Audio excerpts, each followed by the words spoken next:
Time now for sports news on the news at 10 with Ayotunde Balogun.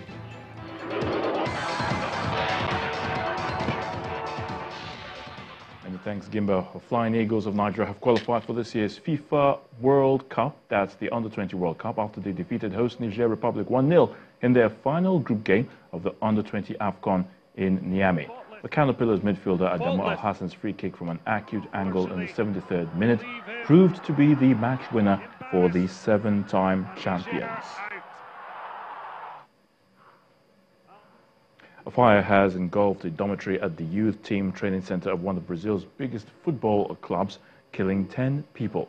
A report says 6 of the victims were young players and 4 were employees at Ninho de Urubu, the training ground of Flamengo Football Club in Rio de Janeiro. 3 teenagers were also injured, one of them seriously. The Colombian Football Federation has announced the appointment of Carlos Queiroz as the men's national team manager after signing a 4-year contract. His first official competition will be the 2019 Copa America in Brazil, which begins in June. But his primary objective will be to guide Colombia to qualification for the Qatar 2022 FIFA World Cup. Swiss tennis legend Roger Federer says he plans to play tournaments including Dubai and Masters events in Indiana Wells and in Miami. Federer was speaking in Geneva to launch the Laver Cup, being held in the Swiss city from September the 20th to the 22nd. He hoped that compatriots Stan Wawrinka and Novak Djokovic will join him and Rafa Nadal on the Europe team. Russia will be able to compete at next year's Paralympics in Tokyo after being reinstated Friday, more than 2 years after the country was suspended for widespread doping. The International Paralympic Committee, IPC, ruled that reforms to crack down on doping and limit government interference are enough to allow Russia to compete under its own flag ahead of the 2020 Paralympics. And that's a wrap on sports news. The news at 10 continues shortly.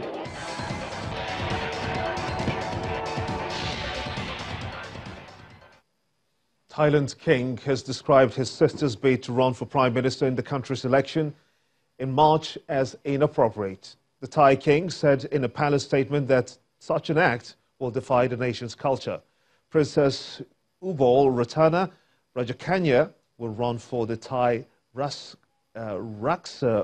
Chart Party, aligned with the populist former Prime Minister Thaksin Shinawatra, who was ousted by the military in a 2005 coup.